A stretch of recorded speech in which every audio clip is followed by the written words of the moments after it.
Princesse est en danger, faut que j'y aille.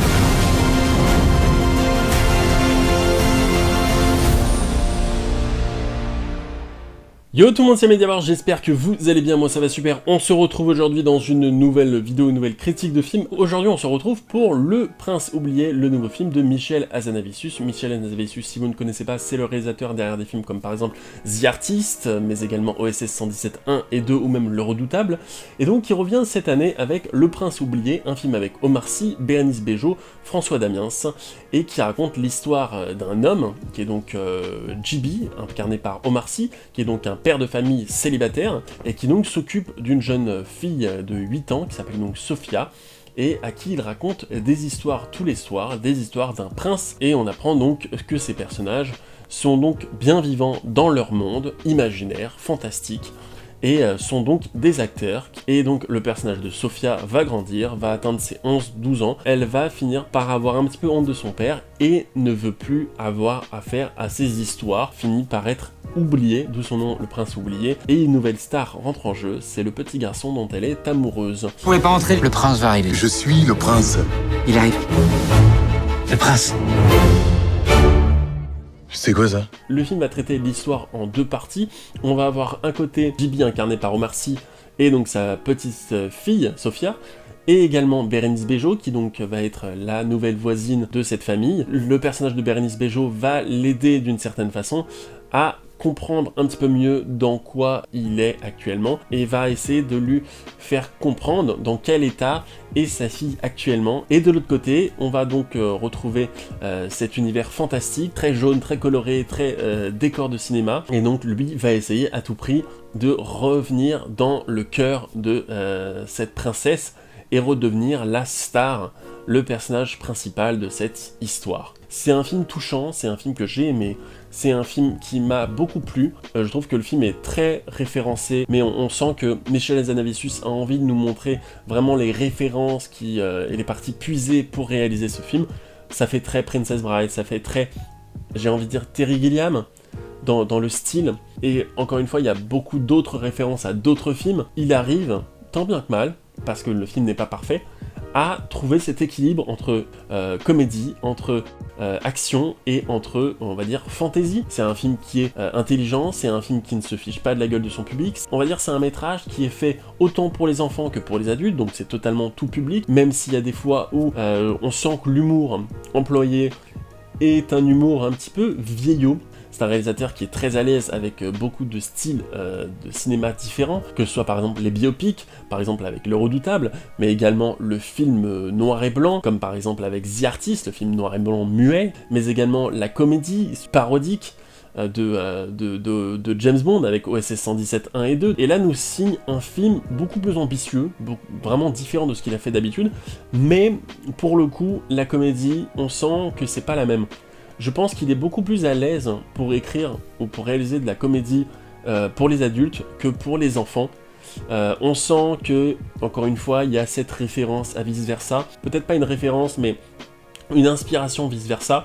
Et là, le film essaye tant bien que mal, mais on sent qu'il passe à côté, on sent qu'il loupe le coche. Je suis pas sûr que les enfants réagissent ou rigolent très fort à certaines blagues. En tout cas, au cinéma, moi j'ai pas vu beaucoup d'enfants rigoler.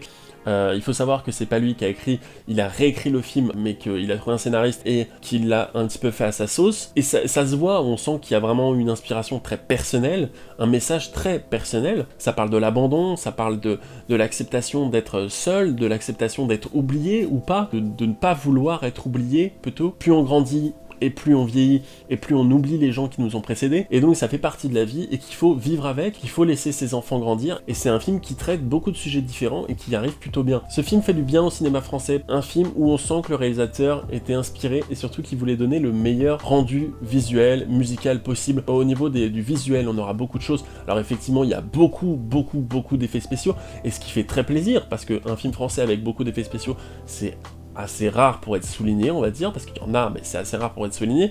Il y a des effets visuels qui passe très bien, où on sent vraiment, on y est, par exemple, soit la ville du prince, avec les grands décors, les grandes plaines, comme ça, arides, derrière, avec vraiment des couleurs magnifiques, tous ces trucs-là, on y est. Par contre, il y a un moment donné dans le film où il va y avoir une espèce de tremblement de terre. Pour le coup, ça semble un peu faux, on sent vraiment qu'on est sur du fond bleu, et c'est dommage, parce que pour le coup, ça nous fait un petit peu sortir de l'histoire, mais c'est vraiment un film par rapport à ce que propose le film. On va avoir tout un univers incroyable, fantasy, fantastique, où on va avoir des personnages hauts en couleur. On va avoir par exemple un personnage qui est donc un personnage rempli d'eau, où t'as un poisson dedans qui vit. On a d'autres personnages, des personnages volants, créatures mystiques, mystérieuses, et qui sont donc clairement, parce qu'on est dans le rêve de Sophia, dans l'imaginaire de Sophia, qui sont donc des trucs qu'elle a vécu, des choses qu'elle a vues, et qu'elle s'est emparée dans son imaginaire, et on a beaucoup de personnages dedans, qui sont les oubliés par exemple, qui vont être des anciens personnages, et on sent que c'est des personnages beaucoup plus enfantins, beaucoup moins réalistes, beaucoup plus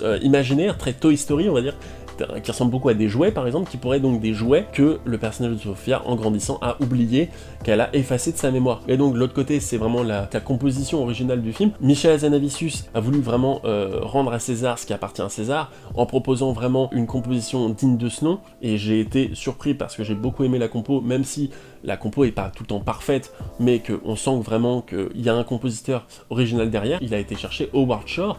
Howard Shore, si vous ne connaissez pas, c'est le compositeur derrière des films comme Le Seigneur des Anneaux ou Le Hobbit. Donc c'est un compositeur qui a l'habitude des films fantastiques, et donc ça prouve encore une fois que Michel Hazanavicius voulait donner le meilleur et proposer le meilleur, le spectateur soit vraiment plongé dans cette histoire et soit vraiment en totale immersion avec ce scénario. Le film n'est pas parfait, le film a quelques défauts, on sent que il est limité par, on va dire, son côté financier, encore une fois, par les effets spéciaux justement. C'est un film qui est rafraîchissant, un film où je n'attendais pas forcément Omar Sy dedans. Omar Sy, il y a beaucoup de gens qui ont du mal avec lui, moi je suis fan du mec, que ce soit depuis SAV, puis Intouchable, et je suis content pour lui, fier pour lui, c'est une fierté française, et ça fait plaisir. Bérénice Bejo dedans joue très bien. Bérénice Bejo, si vous ne connaissez pas, c'est celle qui jouait dans OSS 117, et également dans The Artist, qui est donc la femme de Michel Hazanavicius. J'aime beaucoup son rôle, parce que pour le coup, je la trouve très touchante, très mimi. Toujours comme d'habitude, elle est magnifique. Ça casse un petit peu de ces codes de femme sensuelle, femme fatale qu'on avait par exemple dans The Artist, ou dans OSS 117, cette espionne très mystérieuse. Écoutez, c'est la fin de cette vidéo, n'hésitez pas à me dire ce que vous avez pensé du Prince oublié, et si vous avez envie de le voir, ou si vous l'avez vu. N'hésitez pas à me dire dans les commentaires si vous voulez plus de critiques sur la chaîne. C'était le Mediavore, n'hésitez pas à partager la vidéo, à vous abonner, à me laisser un petit pouce bleu, et je vous dis à plus dans une prochaine vidéo, une prochaine critique sur la chaîne. C'était le Mediavore, ciao.